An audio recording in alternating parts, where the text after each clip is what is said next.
Hello, good afternoon, everyone. Today we are going to be doing a quick overview of the 1938 dismounted legging. It was arguably the most seen piece of footwear in the ETO and the most seen piece of footwear used by the Army during World War II.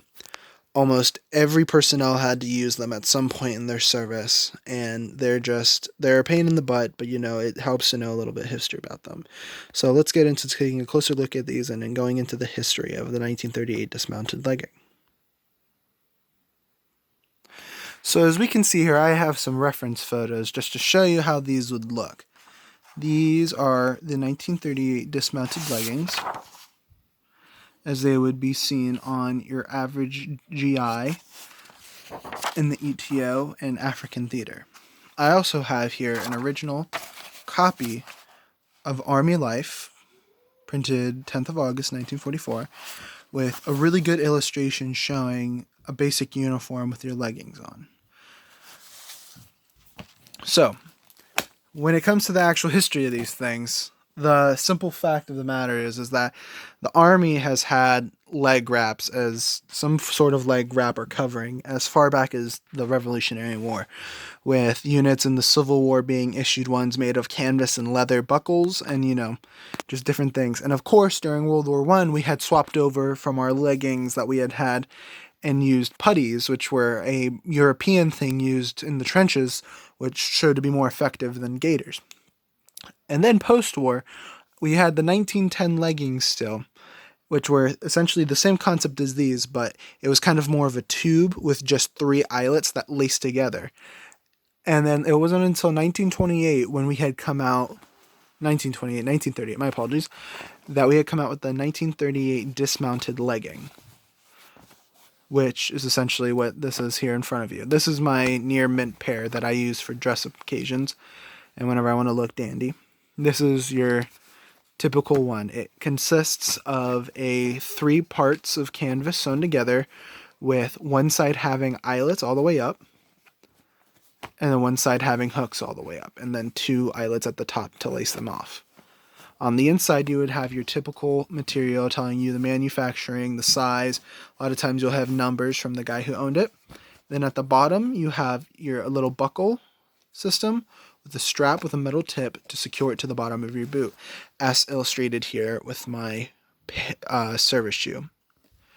I have a couple examples of these and as to the history behind them. So over here, I have a reproduction pair of World War II Impressions cut-down leggings, the factory-made kind.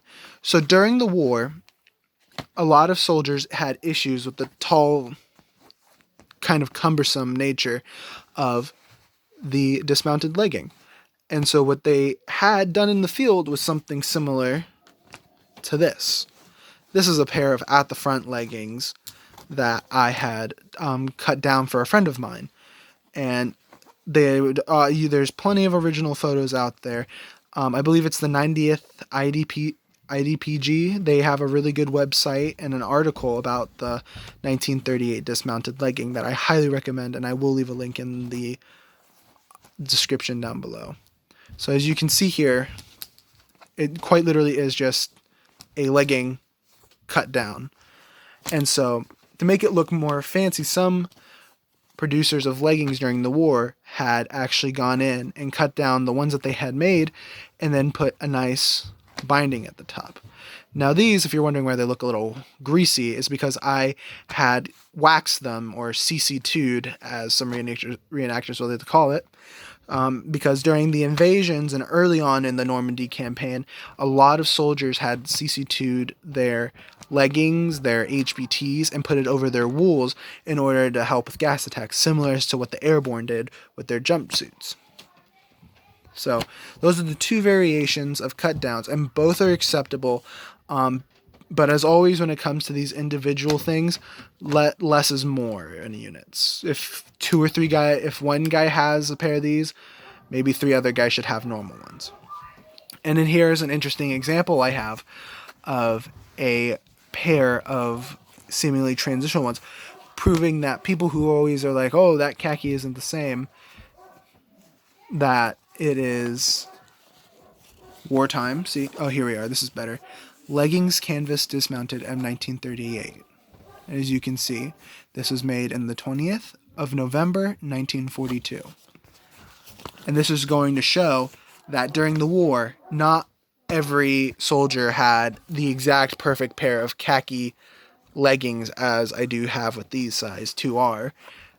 But these are, you can see that the hem, that the binding at the bottom is a bright khaki, whereas this almost is pushing an OD7. But it's not. It's just a very different color. And it's interesting to see the different shades there are and take that into acknowledgement when you're buying originals. And that leads me to my next point. To go original or reproduction. In my personal opinion, I believe it is always better to go original when it comes to leggings. It is one of the few pieces of kit out there that, even though it's original, will hold up phenomenally well. That this right here almost never comes undone.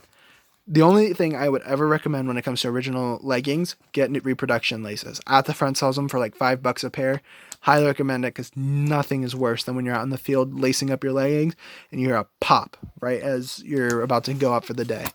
So original leggings with reproduction laces. Now let's say that you're going to be doing a lot of hardcore campaigning. I highly recommend getting World War II Impressions leggings.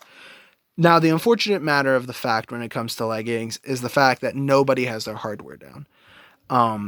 At the fronts, God bless At the Front, like it's solid construction. Hardware is way too big. It has the correct brass. I'll give them that. They have better construction and fitting. But I personally feel World War II Impressions is the better way to go. They feel more sturdier. When I got them, the canvas is in phenomenal shape. The only issue that you may have with them is the fact that on the inside they have a sizing system. That is just that. That is it. It's just a 2. But again, that's a compromise you have to decide as a reenactor yourself. Would you rather have the sizing information, or would you rather have a really good constructed legging? Whereas if we come over here to my friend's cut down leggings, has pretty decent branding. This is about what you'd see and everything, all things considered. Here, where's the other one? All things considered, pretty similar. And they're, like I said, At the Fronts isn't bad, but I personally feel World War II Impressions is better. Excuse me. Don't cheap out when it comes to your leggings too. Don't go on eBay and buy the $20 reproductions made in China because you're not going to get what you want out of them. You want a pair of leggings that are going to hold up. You want them to be nice and sturdy for you.